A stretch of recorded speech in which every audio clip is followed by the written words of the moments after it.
Hi everyone, welcome back to my channel. So this is going to be a true crime video, but it's going to be a little different.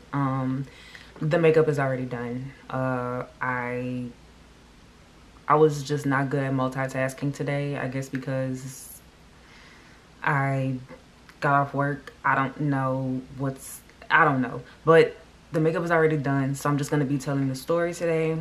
And without further ado, let's just go ahead and get right into it.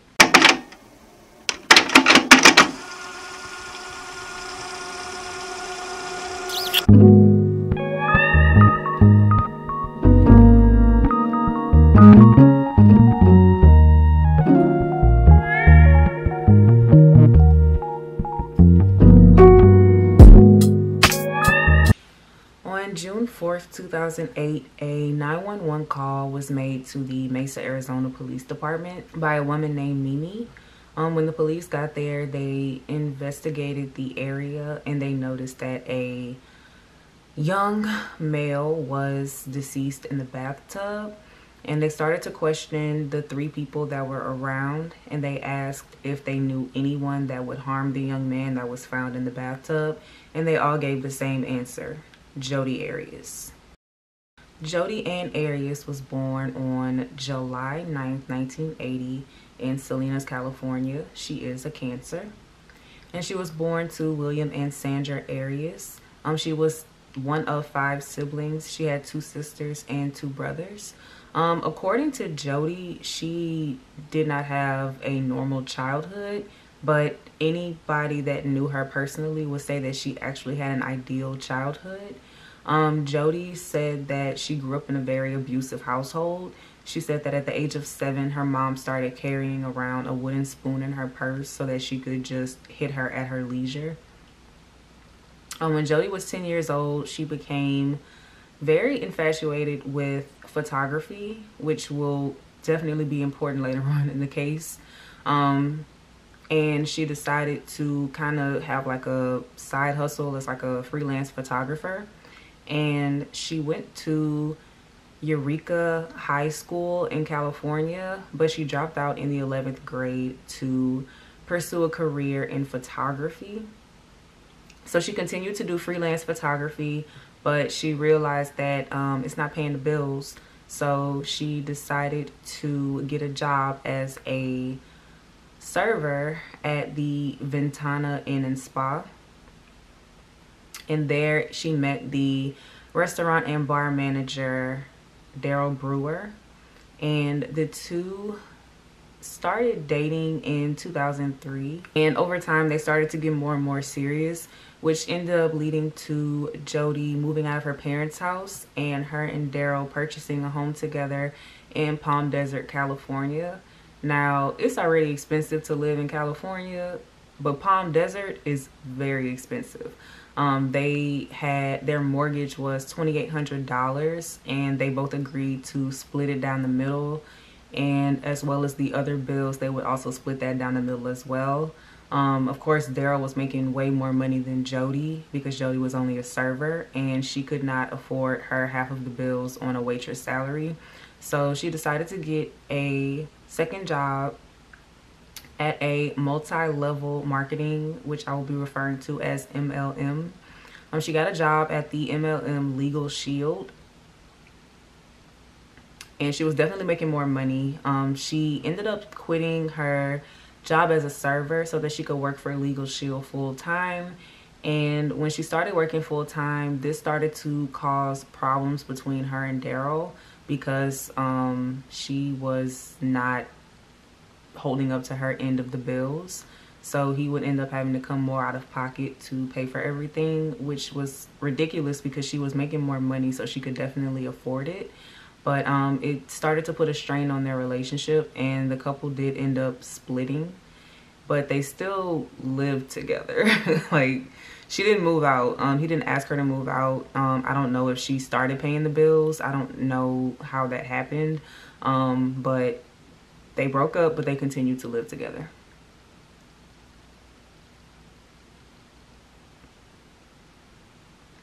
In September of 2006, Jodi was invited on a company trip to Las Vegas with Legal Shield. And there is where she met the team. It was a retreat for like the top salespeople of the company in each region. And she was meeting people from all across the country that were also working for Legal Shield. And there is where she met motivational speaker and top salesman Travis Alexander. Travis Victor Alexander was born July 28th, 1977. He is a Leo.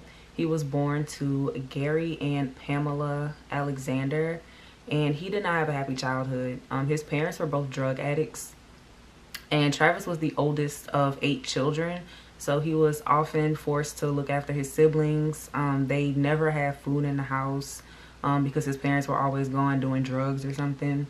So he just had to kind of fend for himself and his younger siblings as well.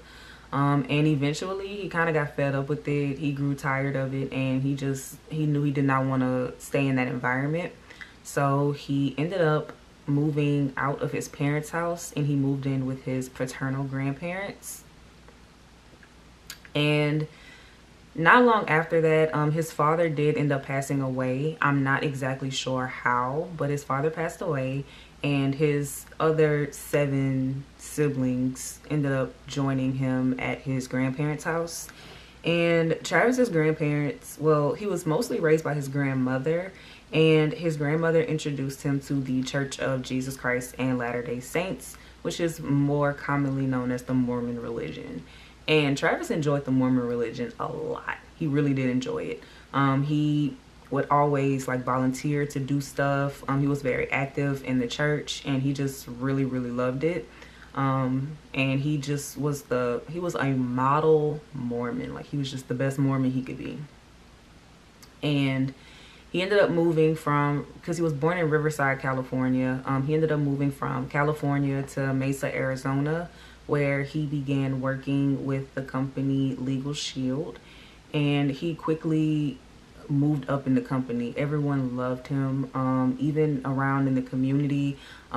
He was I didn't realize there were that many people that are Mormon, but apparently there's a Mormon population all over the West Coast. Well, I mean, it's not that far from Utah, so that makes sense. But he would still actively participate in the Mormon religion. He found a church. He would attend their functions and everything. But Travis was only missing one thing. He had a good job. He bought a house that he would rent out the extra rooms to like some of his friends, and they were all housemates. He had a dog. He had a car. The only thing he was missing was somebody to share all of that with. But Travis had no game, and it was hard for him to get women to genuinely like him. He was the type of person where, like, if you didn't like him, he would try to buy your affection, and it just never went well for him. And a lot of potential relationships ended up failing because they just were not into him that way, and he couldn't buy them into liking him. So he ended up, you know, trying to date, and it just never worked out for him. In September of 2006, he was the top salesman of his Legal Shield region, and he ended up getting invited to a company conference trip in Las Vegas, and he met other members of the team, and he was there to not only participate as a top salesman, but he was also a motivational speaker, telling his story about growing up with drug addict parents and rags to riches and blase blase. And there is where he would meet Jodi Arias. It was said by a lot of people that were at the conference that it was like love at first sight. They were instantly drawn to each other. They were just so connected, and they just kept telling Travis, like, she's the one, dude, she's the one. And the first day that they met at the conference, there was a company dinner, and Travis and Jodi sat next to each other at the company dinner, and it was said that there was just something magnetic about their chemistry. They just couldn't keep their hands off of each other. They were in a group setting, but they were only speaking to each other as if no one else was around. And it was also said that the two ended up spending the night together. Allegedly, all they did was sit and talk until 4 o'clock in the morning. Girl, you in a hotel room at 4 o'clock in the morning talking? I was born that night, but it wasn't last night. Ain't nothing open at 4 in the morning except for legs and motel rooms, baby. But you know, they say that nothing happened, so we'll play along with it. So when the company retreat was over, they had to go their separate ways, of course, and they did not want to lose what they had. They didn't want to lose that spark. So they decided to exchange information, phone numbers, emails, everything like that. And they just continued to have their little situationship, I guess. Jodi was still living with Darryl at this time. And it was said that they would alternate back. Embarrassing. The Yankees won. Not embarrassing. It was said that they would alternate between California and Arizona, and I'm not sure how that happened because Jodi was still living with Darryl. So like, was Travis getting a hotel room? Was he staying at the house with Jodi and Darryl? I have no idea, but that's what some of my sources said. I don't know. Well, after like speaking on the phone and everything like that for a couple of months, Jodi decided that she wanted to enter a relationship with Travis, and Travis said that he could not take the relationship seriously unless she converted to the Church of Jesus Christ and Latter-day Saints. And because Jodi worked with the MLM, apparently a lot of people that are of the Mormon faith, they work MLM jobs, and she was already interested in becoming Mormon because she was surrounded by so many of them at work, and they were always talking about their religion, and she just kind of got drawn to it. So she was already interested in doing so, and she didn't think that that would be a problem for her to be able to enter a relationship with Travis. However, Travis was a bit more pushy about it. He kind of tried to force his religion on her, even though she was already interested in it. They would have conversations on the phone, and Travis would just start talking about being a Mormon, and Jodi would be like, okay. And whenever she would try to change the subject to talk about something else, Travis would change the subject back and continue to talk about Mormonism. It's gonna be a word today. So during one of their phone conversations, he actually ended up, well, not during their phone conversations, but Travis actually ended up sending Jodi a copy of the Mormon Bible. So like, he was really pushing this, like he was really pushing it. But again, she was already interested in becoming a Mormon, so I don't understand why he was pushing her so hard. But on November 26th of 2006, Jodi was baptized into the Church of Jesus Christ and Latter-day Saints, and she was baptized by no one other than Travis himself. And because she was officially a Mormon, now they could take their relationship a little bit more seriously. Or so you would think. In February of 2007, Jodi decided to finally move out of Darryl's place, and she ended up moving actually not far from where Travis lived. I don't know if she was under the impression that she was going to be moving in with him, but that definitely wasn't happening because hello, he's a Mormon, so he believes in certain things, and one of those things is not living together before marriage. So she had allegedly, because girl, I don't know, allegedly she had an apartment that wasn't that far from where he lived, and she was always at his house. Like, Travis would get home from work and Jodi was already there, just chilling, waiting on him to show up. And at first he didn't see an issue with it, but it wasn't until his roommate kind of pulled him to the side and spoke to him about it, because Jodi was obsessed with Travis. Like, she was obsessed with him. If Travis got up to go to the kitchen and make a sandwich, Jodi was right behind him, watching him make that sandwich and following him right back to the room. If Travis got up to go to the bathroom, Jodi would literally follow him down the hall to the bathroom and sit outside of the door until he finished, and she would follow him back to wherever he was going. So his housemate ended up pulling him off to the side into his room, and he closed the door. And he's like, hey, something is strange about Jodi. Like, she's weird. And Travis is like, what do you mean? So he's like, have you not realized that, like, she's literally always here? And she's always up under you. She literally follows you around everywhere. Like, is that not strange to you? So Travis is like, you tripping. Like, nah, it's not that serious. And the friend is like, he's whispering. He's like, I bet you she's on the other side of that door right now listening to everything we're saying. And Travis is still not believing. He's like, no way. So he walks over to the door and he opens it. And what do you know? Jodi is on the other side of the door. So that was all of the confirmation that he needed that everything wasn't looking too good for their relationship. So over time, he kind of tried to like separate himself from Jodi, and eventually they ended up breaking up in June of 2007. But just because they broke up didn't mean anything, because they did end up having a sexual relationship, even though Travis was Mormon, and that is very frowned upon in the Mormon community. Travis was, it was said by Travis that he was addicted to Jodi and he could not tell her no when it came to sex. So that part of their relationship just never stopped.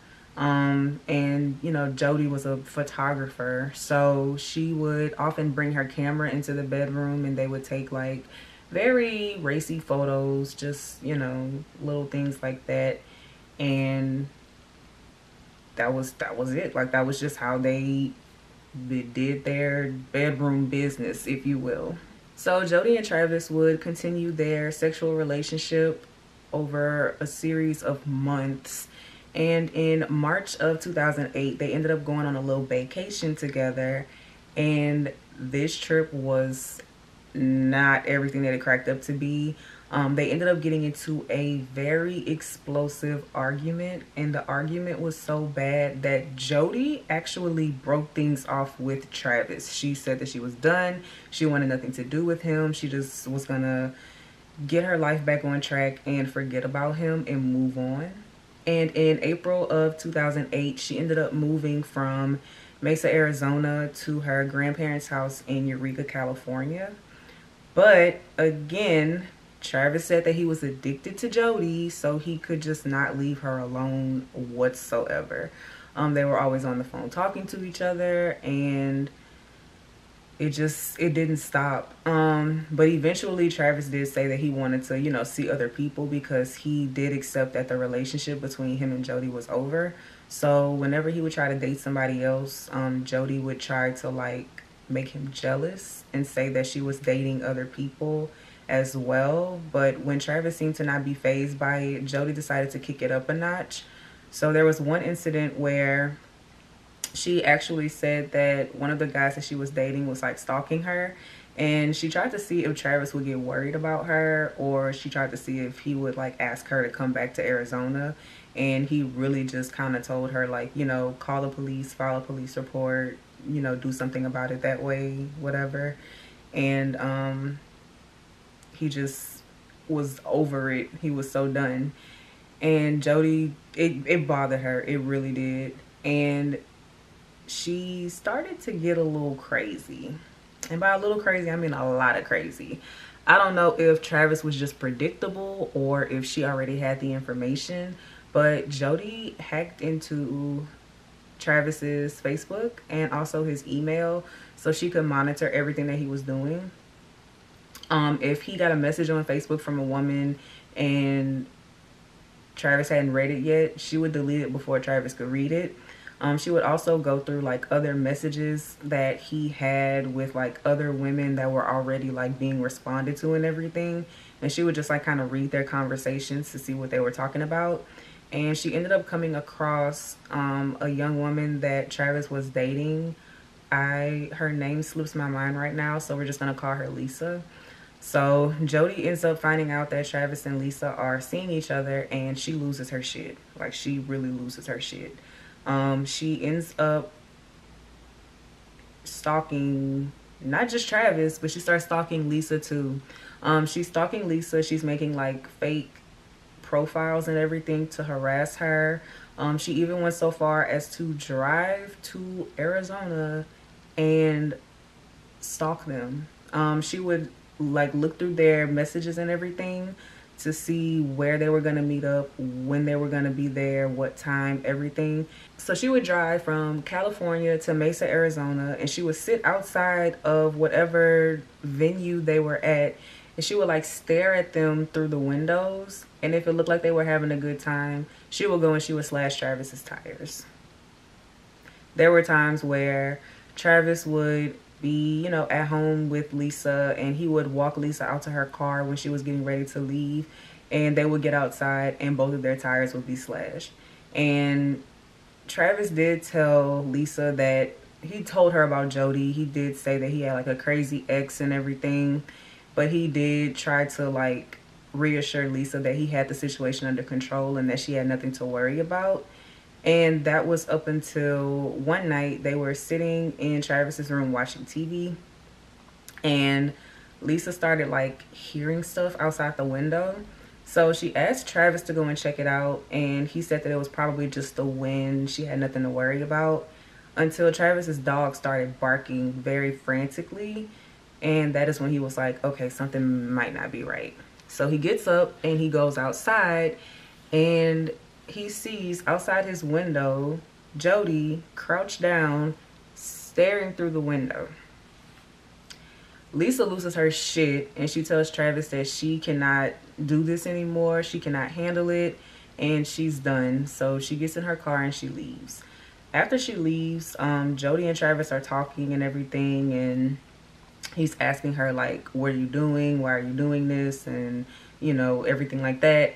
And somehow, some way, she finds her way into the house and they get booty, and then she goes back to California. So Travis was invited on another company trip with Legal Shield. This time it was to Mexico, and he asked Jodi to go with him on the trip, and she agreed, and everything was set up until they got into an argument, and he called everything off again. And it was a pretty big argument. Like, they were arguing on the phone. It was pretty serious, pretty heated, and they just decided to, you know, separate, go their separate ways, everything like that. And Travis ended up seeing one of his coworkers, Mimi. So he and Mimi, well, they weren't really dating because Mimi didn't see Travis as anything other than a friend.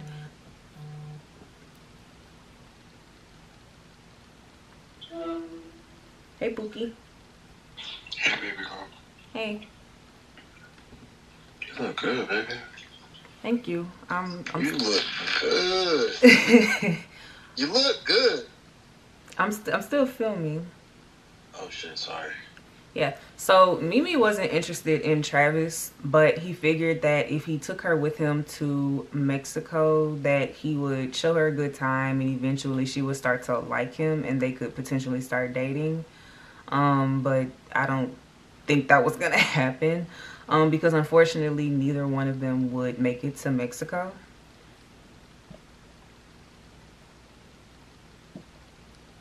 On May 28th, 2008, there was a robbery at the Arias residence, and Jodi came home and nothing was out of place, nothing was wrong, but she called her grandparents and she let them know that the house was being robbed, that the house was broken into.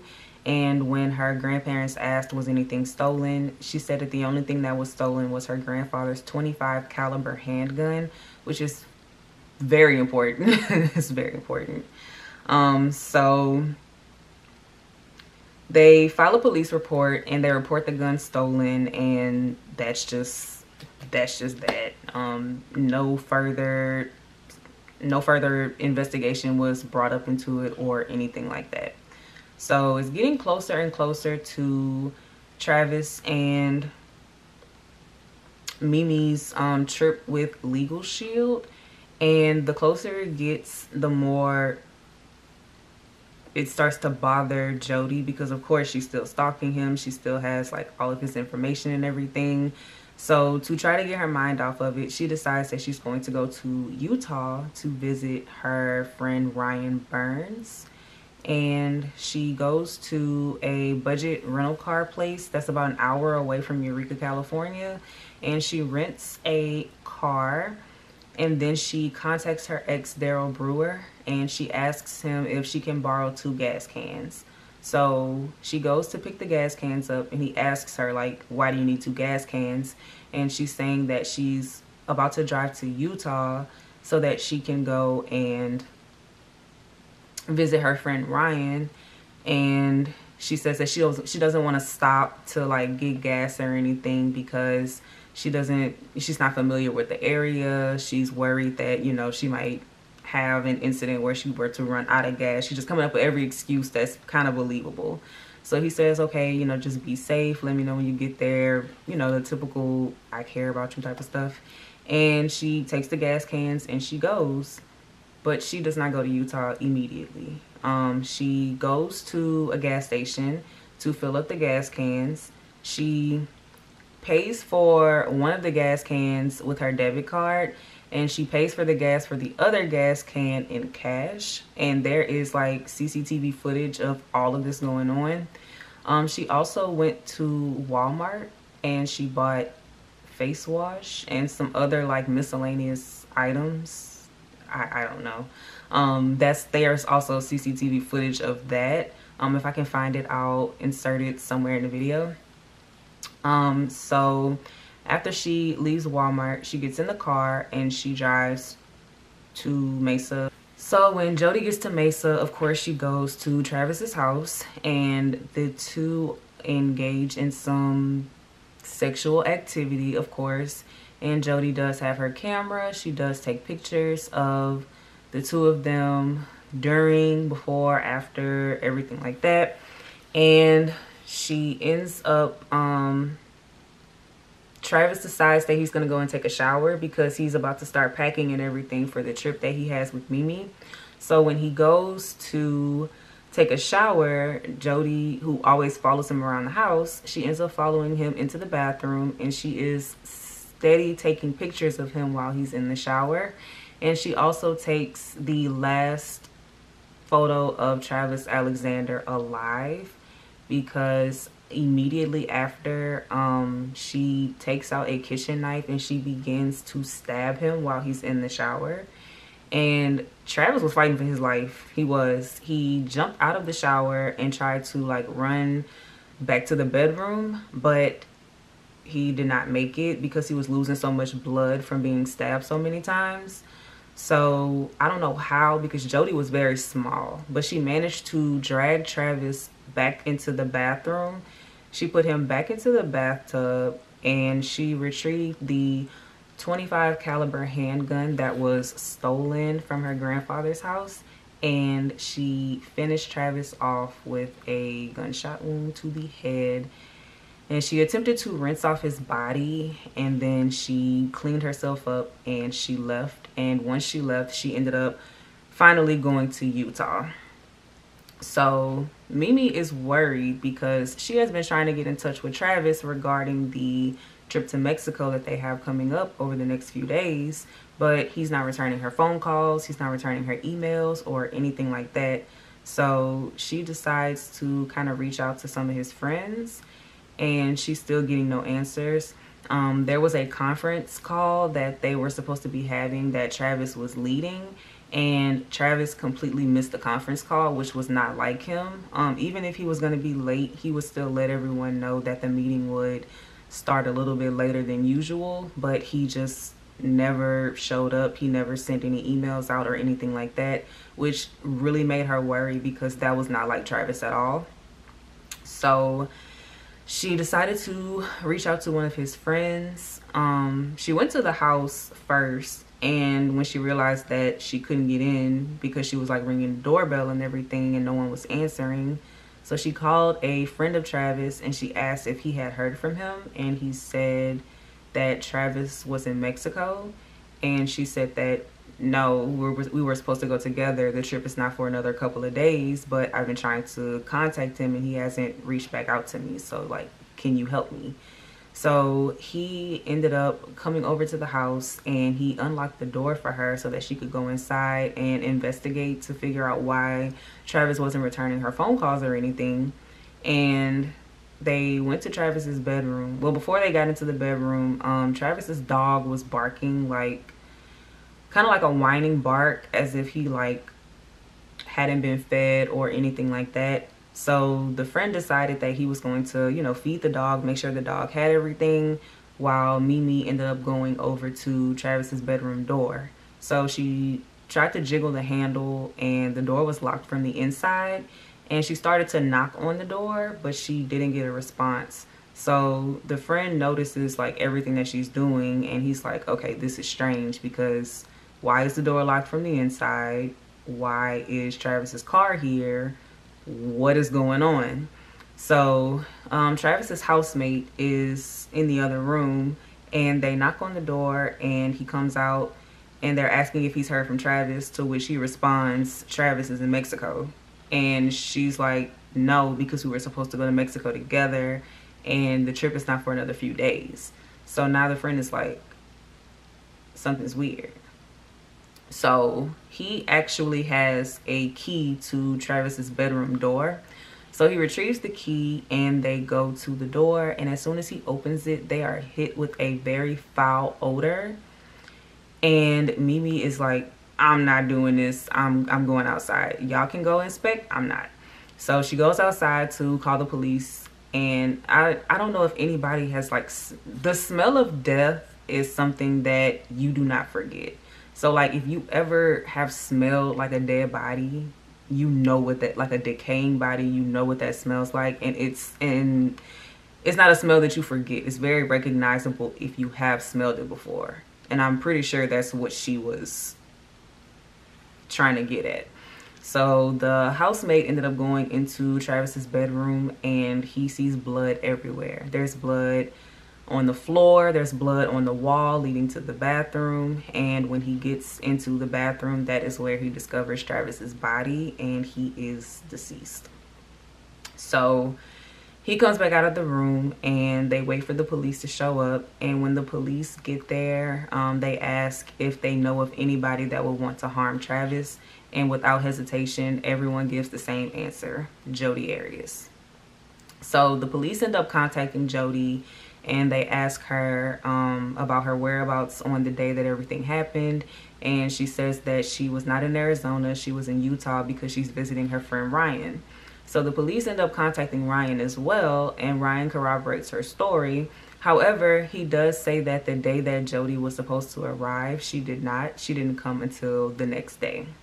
Another very damning piece of evidence was the rental car that Jodi got from the budget rental car company. She returned the car, and they usually ask you like, what are you using the rental car for whenever you rent one? And they ask, I'm not sure exactly why they ask. I'm guessing it's so that they know what car to give you. I'm not sure. But Jodi just said that she would be taking the car like around town. Her car was in the shop. She just needed, you know, something to run errands and get to work, blah, blah, blah. So when she returns the car has 3,000 more miles on it than when she first picked it up. And that's a lot of miles to say you're just going to work and running errands around town. But they don't really make a big fuss about it. And also when they inspect the car after Jodi turns it in, they notice that the floor mats are missing. And when they ask her about it, she says that she spilled Kool-Aid in the car on the floor mats, so she threw them away.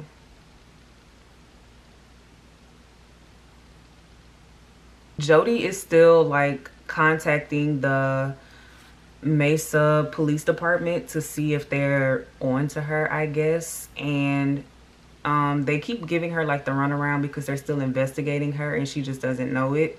So they're telling her that, you know, when they have any leads or anything, they'll be sure to give her a call and let her know everything that's going on. Meanwhile, they are investigating literally everything.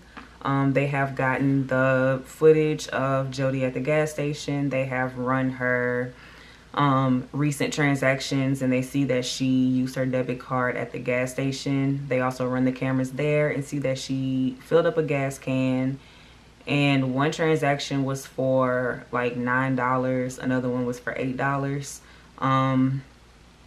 So they made note of that. They also did reach out to the budget rent-a-car place, and they did tell them that the car had about 3,000 more miles on it than when she originally picked it up. And they said that the floor mats were missing, and that she alleged that she spilled Kool-Aid in the car. So all of that was being brought against her. Unfortunately, when the police went to go and inspect the car had already been detailed by the company, so every piece of evidence they could have had in there was lost. So with all of the evidence that they had, on July 9th of 2008, Jodi was indicted with first-degree murder.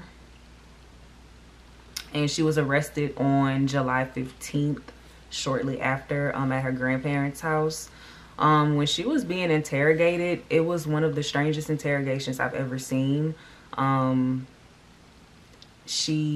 police left the detectives would leave the room, and she would start singing, and she would also like start doing handstands. Like,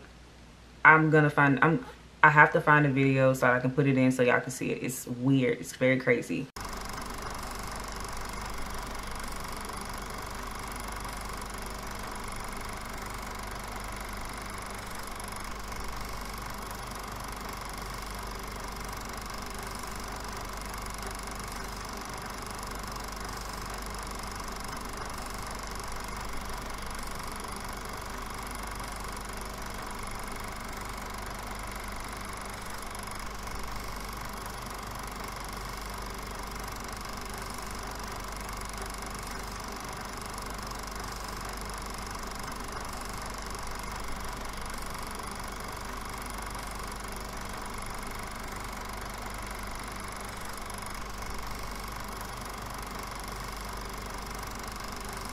So I don't think people realize that when you're being investigated by police, you can definitely hear and see what's going on. Like, they don't leave the room and go and get donuts. They leave the room and they watch you to see how you act alone. And with her doing handstands and singing, and they were just like, something is not right.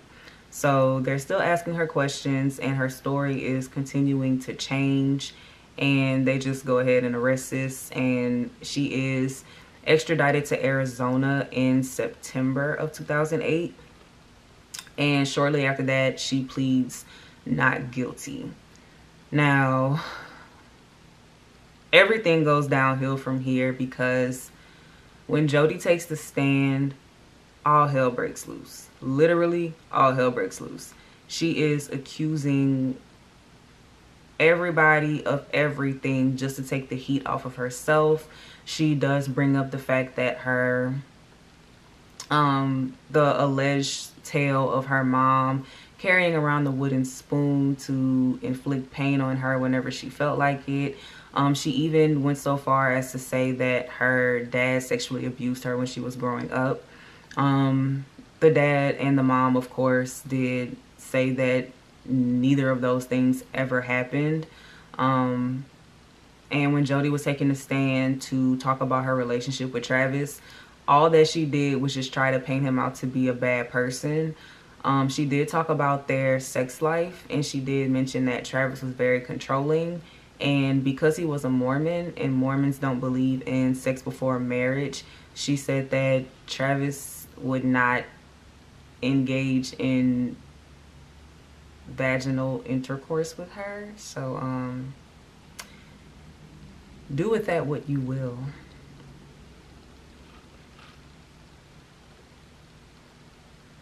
So during her not guilty plea, She starts to kind of tell why she murdered Travis, and her story ends up changing so many times that nobody knows the truth.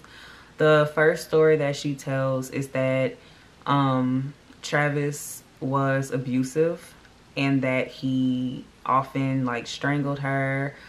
She even held up her hand in court, and she said that Travis had broken one of her fingers. I'm not sure if that was like something that happened a while ago or if her finger was just like that.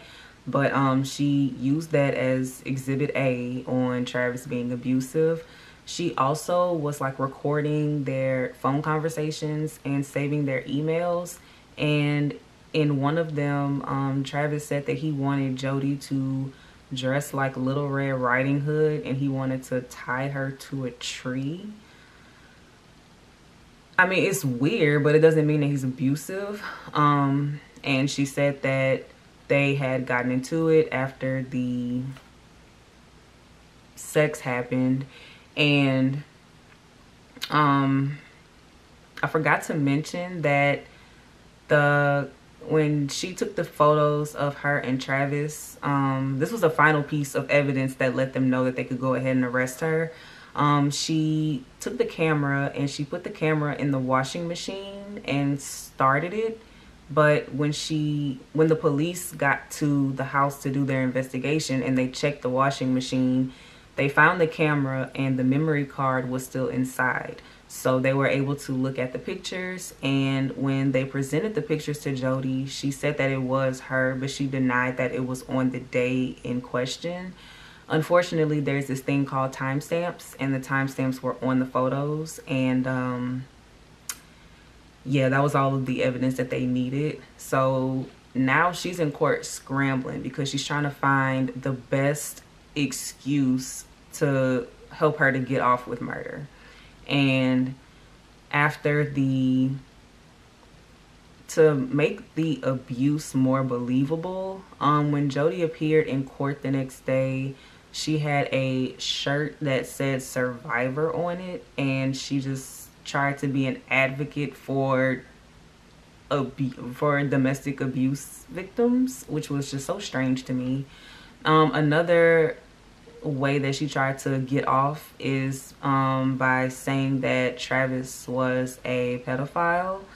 She said that the reason why everything started happening was because Travis was in the bathroom pleasuring himself to a picture of a young boy, and she walked in and caught him. They started fighting. He tried to attack her and she shot him. She didn't explain the stab wounds, but she explained how he got shot. Neither here nor there. It seemed like the longer Jodi took the stand, the more she talked herself into a hole, and it wasn't going too good for her. The state of Arizona actually requested that she get the death penalty, and she tried to use like a little Jedi mind trick saying that she hopes that she gets the death penalty, and they were really leaning towards it, you know, they were.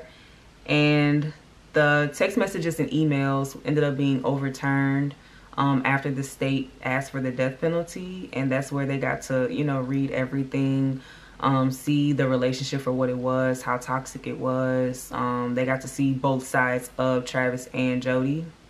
And Jodi would take the stand and testify for 18 days. And after 15 hours of deliberation, she was found guilty of first-degree murder, and she was sentenced to life in prison without the possibility of parole. Oh, holy night, the stars are brightly shining. It is the night of our dear Savior's birth. Long lay the world in sin and error pining, till he appeared and the soul felt its worth. A thrill of hope, the weary world rejoices, for yonder breaks a new and glorious morn. Fall on your knees, oh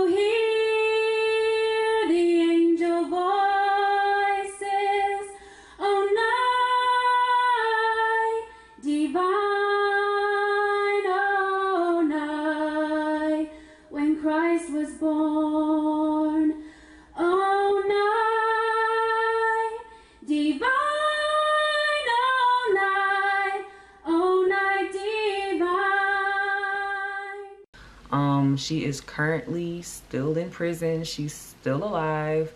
And fun fact, she is actually like really good friends with Yolanda Salazar, the woman who murdered Selena.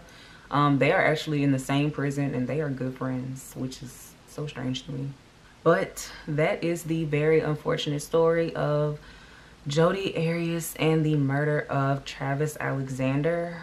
If you guys preferred this setup, let me know, because me trying to multitask, this was just so much easier for me. I honestly may start doing it this way, because I don't know if you guys give two shits about the makeup or not. But if you prefer it this way, let me know. If you would actually like me to do the makeup, I hope you don't, let me know. If you have any case suggestions, feel free to leave them down below in the comments. Or you can also send me a DM on Instagram. That information will also be down below. Do not forget to like, comment, and subscribe. And thank you guys so much for watching and supporting. And I'll see you in my next video.